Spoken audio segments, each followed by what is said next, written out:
শাকিব খান। শাকিব ভাই ওটা হচ্ছে আমার ফেভারেট। হ্যাঁ, উনি সুদর্শন না, উনি allrounder, A to Z. Sudarshan police হিসেবে আপনারা কাকে ছিলেন বাংলা ইন্ডাস্ট্রি? আসলে কি, আমি আমার ব্যক্তিগত মতামত বলবো। আমি আসলে যদি ওইভাবে যেতে চাই, আমি একটা নামই বলবো, সেটা হচ্ছে সব দিকে আমি ওনার ভক্ত, ওনাকে খুব ভালোবাসি। যদি আল্লাপাক কখনো সুযোগ দেয় আমাকে, ইচ্ছা আছে ওনার সাথে কাজ করার, ওনাকে নিয়ে একটা ছবি বানানো, যদি আল্লাপাক ওরকম তৌফিক দেন, আমার খুব ইচ্ছা, তখন ওটা আমি মনে করবো আমার স্বপ্ন পূরণ হয়েছে। শাকিবের কথাটা যদি বলেছেন, শাকিবের কোন কাজটা আপনি দেখেছেন? আমি সাকিব ভাইয়ের সব কাজ দেখি। ওনার অভিনয় লিস্টের আগে থেকে আমরা দেখেছি প্রিয়তমাতে দেখেছি একটু চেঞ্জ, তারপর প্রিয়তমা, রাজকুমার, তুফান, অনেক সিনেমায় আমরা চেঞ্জ দেখেছি গল্পে। সেই জিনিসটা আপনার কাছে গেলে কি বলবেন? আমি আগে থেকে অনেকটা পরিবর্তন দেখতে পাচ্ছি। আমি দর্শক বা ভক্ত হিসাবে বলবো, আমি সাকিব ভাইয়ের প্রিয়তমার পরে যে কয়েকটা ছবি রিলিজ হয়েছে, প্রত্যেকটাই অসাধারণ লোক। হ্যাঁ, ভিন্ন ভিন্ন ক্যাটাগরি, আর প্রত্যেকটাই দর্শক মন করার মতো। আমি নিজেও ওনার প্রেমে পড়ি। হ্যাঁ, প্রত্যেকটা ক্যারেক্টার দেখে আমি নিজেকে তখন আসলেই মানে এতটা এতটা ভালো লাগে যে পছন্দের একটা মানুষ যখন ভিন্ন ভিন্ন লোকে ভিন্ন ভিন্ন ভিন্ন গল্পে আসে। হ্যাঁ, তো খুব ভালো লাগে তখন। উনি যে টাকা সাইনিং মানি নিচ্ছে, 3 কোটি টাকা সাইনিং মানি নিচ্ছে এখনকার মুভিতে, কালাচানে, সরি কালাচান বলে আপনার অনেক 3 কোটি টাকা বাজেট নিয়ে সিনেমা করছে, এখন কি আপনারা করতে পারবেন? আসলে ওই যে বললাম তো, যদি ওইরকম ভালো কোনো পাওয়া যায়, প্রযোজক পাওয়া যায় বা মিলিতভাবে কোনো কিছু করা যায়, আল্লাপাক যদি কখনো দেয়, এই রিসেন্টলি তো আর কিছু করা সম্ভব হবে না। তো চেষ্টা আছে, ইচ্ছা আছে, বাকিটা উপরওয়ালা জানে, ইচ্ছাটা আছে। দর্শকদের কিছু বলেছেন? দর্শকদের একটা কথাই বলবো, আপনারা বাংলা নাটক, বাংলা সিনেমা দেখে, বাংলাদেশে ভালো ভালো কন্টেন্ট তৈরি হয়, আমরা সবাই চেষ্টা করি আপনাদের ভালো কিছু দেওয়ার, উপহার দেওয়ার। তো আপনারা বেশি বেশি নাটক দেখবেন, আর সিনেমাগুলো হলে যেয়ে দেখবেন, তাহলে আমরা সার্থক। আমাদের কাজ করার আরও উৎসাহ জাগবে, আমরা আরও ভালো কিছু করতে পারবো। আমার জন্য দোয়া করবেন, আমার মণ্ডল ফিল্মসের জন্য দোয়া করবেন, এবং আমার সাথে যারা কাজ করছেন বা করবেন, কলাকুশলী যারাই আছেন এখানে এ টু জেড, সবার জন্য দোয়া করবেন। সবার পক্ষ থেকে আমি আপনাদের সালাম নিয়ে বিদায় নিচ্ছি। ভালো থাকবেন, সুস্থ থাকবেন। আমি শিহাব মণ্ডল। কেমন আছেন? আলহামদুলিল্লাহ, আল্লাহ পাক খুব ভালো রাখছেন, খুব ভালো আছি ইনশাআল্লাহ। এই যে নতুন অফিসে শুরু করলেন, কেমন লাগছে? অনেকেই আছে, অনেকের সাথে সহকর্মীর সাথে কাজ করেছেন, একসাথে কাজ করেছেন, সবাই নিয়ে একসাথে অফিসে শুরু করলেন, কেমন লাগছে? আসলেই নতুন অফিস বলতে, আমরা তো মিডিয়ার সাথে যুক্ত। তো মিডিয়ার সাথে যুক্ত থাকলে সবাইকে একসাথে চলতে হলে অবশ্যই সবার সাথে মিলেমিশে কাজ করতে হবে, থাকতে হবে, আসা যাওয়া করতে হবে। সেই জন্যে মগবাজারে নতুন একটা অফিস উদ্বোধন করলাম। তো আসলে এখানে যারা আসছে অনেক কষ্ট করে আমার দাওয়াতে আসছে, আমার অনেক ভালো লাগছে। তো আসলে এটা এমন এমন এমন আনন্দ লাগছে যেটা আসলে ভাষায় প্রকাশ করতে পারবো না। আর আমাকে খুব ভালোবাসে বিদায় সবাই একসাথে হয়েছি। তো আশা করি আমরা সবাই মিলেমিশে কাজ করব। এটার জন্যই, একক হওয়ার জন্যই একটা স্থান, হ্যাঁ, এখানে নেওয়া, এটা হচ্ছে মূল বিষয়। আপনার যে কন্টেন্টগুলো দেখি আমরা, একটু ইউটিউবের গল্প, স্কিট, সবাই নতুন মুখ নিয়ে কাজ করতে পছন্দ করেন সব থেকে বেশি। সেই জিনিসটা নিয়ে যদি আপনার কাছে বলা কি বলবেন? আসলে কি, নতুন বলতে নতুনদেরও সুযোগ দেওয়া দরকার। নতুন পুরাতন যারা আছে সবাই একসময় নতুন থেকেই আসছে। অতএব নতুনের ইচ্ছা, আগ্রহ, তাদের চেষ্টা আছে, ছিল বিদায়, হ্যাঁ, এখন ভালো অনেক পজিশনে আছে অনেকেই। অতএব যারা সুযোগ পাচ্ছে না, তাদেরও চেষ্টা করছি, এবং যারা পুরনো আছে তাদের নিয়েও কাজ করছি।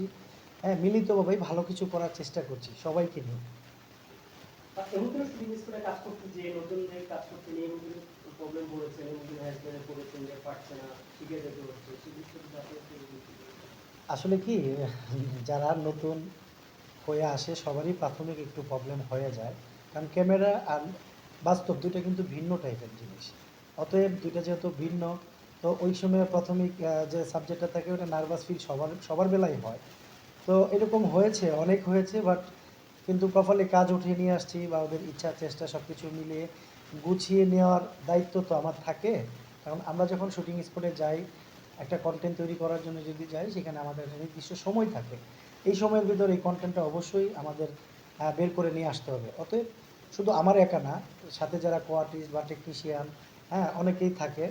তো সবাই মিলিতভাবেই কিন্তু আমরা আহ, সহজভাবে কাজটা উঠায় নিয়ে আসতে পারি। নিজের প্রতিষ্ঠানে কাজ করবেন নাকি প্রতিষ্ঠানের বাইরেও অফার পেলে কাজ করবেন? না, আমি তো আসলেই মূলত যেহেতু ডিরেক্টর, হ্যাঁ, এবং প্রযোজক, তো অতএব মূল আমার পেশাটা হচ্ছে এখন আমি যে চিন্তা ভাবনাটা করছি সেটা হচ্ছে আমি ডিরেকশন দিচ্ছি, আগামীতেও দিব, নিজের জন্যও দিব, পরের জন্যও দিব। যদি ভালো গল্প হয়, ভালো কোম্পানি হয়, তো সব কিছু মিলাইয়া অবশ্যই আমি ভালো কিছু, হ্যাঁ, সব জায়গায় কথা বলবো বা সবার কাজ করবো আর কি, হ্যাঁ? এটা নিয়ে কোনো সমস্যা নাই। ভালো গল্প হলে আমি সেই গল্প অনুযায়ী বাইরের কাজও করবো বা করছিও। অনেক দর্শকরাই কমেন্ট করছে যে নিজের প্রতিষ্ঠানের বাইরে কিছু ফেমাস যারা আর্টিস্ট আছে, যেমন চঞ্চল ভাই আছে, কিশোর কুমার আছে, লিলি আছে, অনেকেই আছে কাজ করার, অনেক কমেন্ট করেছে ভাই আপনাকে এই আমাদের পছন্দের আর্টিস্টের সাথে কাজ করার একটা দেখতে চাই আপনাকে। কি বলবেন? হ্যাঁ, একটা ডিরেক্টর সব শিল্পীদের নিয়ে কাজ করবে, সেটা হোক জুনিয়র হোক সিনিয়র। তো আমারও ইচ্ছাটা অবশ্যই আছে, আমিও বড় বড় আর্টিস্টের সাথে কাজ করব, এই প্ল্যানিং নিয়েই, হ্যাঁ, আগানো। তো আসলে আমার একার দ্বারা হবে না, হ্যাঁ, আপনাদেরও অনেকের সহযোগিতা লাগবে। কারণ আমি কি কাজ করি আপনারা দেখবেন, কমেন্ট করবেন, আপনারা আমার কমেন্টের মাধ্যমে আমাকে সহযোগিতা করবেন।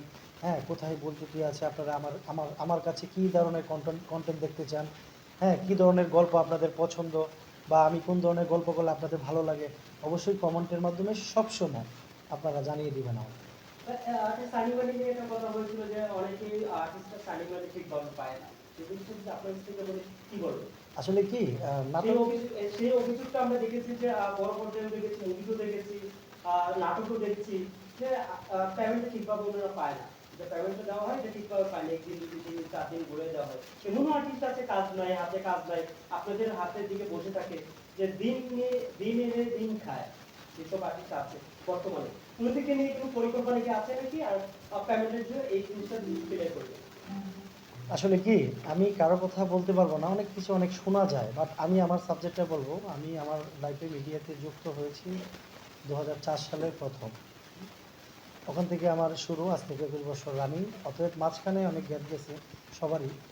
তো আমি এই 21 বছর এই পর্যন্ত আমার সাথে যারই কাজ হয়েছে, কোনো শিল্পী, কোনো টেকনিশিয়ান বা others, total A to Z মিডিয়ার কেউ আমার সাথে কাজ করে আমার কাছে কাজ বাবদ কেউ 10টি টাকা পাবে এটা আমার জানা নাই, হ্যাঁ। তো আমি চেষ্টা করি সবসময়, আমি তখনই কাজ করি যখন আমি ফুল পেমেন্টটা নগদ পে করতে পারি, হ্যাঁ, এবং আমি সবসময় স্পট পেমেন্ট করি। আমি কাউকে বিকাশ, নগদ, পরবর্তীতে অফিস, অমুক তমুক, এগুলা আমার দ্বারা এখনও হয়নি, আল্লাহ পাক যেন এখনও না করায়। এই জন্য সবাই আমাকে আলাদাভাবে, আমি যতটুকু জানি, পছন্দ করে, ভালোবাসে। আমি ডাক দিলে চেষ্টা করে আমার কাজটা আগে করার জন্য, এটা আমার বড় একটা পাওয়া। পরিকল্পনা কি আছে যে নাটক থেকে আমাদের সিনেমায় যাওয়ার পরিকল্পনা? হ্যাঁ, হ্যাঁ, অবশ্যই। তো নাটক থেকে সিনেমা যাওয়ার পরিকল্পনা অবশ্যই আছে, কারণ আমি অলরেডি একটা সিনেমার গল্প মোটামুটি রেডি করেছি, হ্যাঁ। তো সেটা হচ্ছে এটার গানও রেডি করেছি, আইটেম সং সহ। দেশের পরিস্থিতি ঠিক হলে ওই সিনেমাটা আমি নিজেই ডিরেকশন দেব, এবং আমার মন্ডল ফিল্মসের প্রযোজনায় সিনেমাটা যাবে, হ্যাঁ, যদি আল্লাহ পাক রহমত করে আপনাদের দোয়া থাকে। সবাইকে নিয়ে কাজ করতে চাই। এটা কি নতুন আর্টিস্ট থাকবে নাকি পুরোনো কোনো মুখ থাকবে? না, সিনেমা যে আপনারা শুনে তৈরি করে একটু বলেন। নতুন পুরান, এবং আমার একটা টার্গেট আছে, দুইটা হিরো, তো একটা হিরো আমি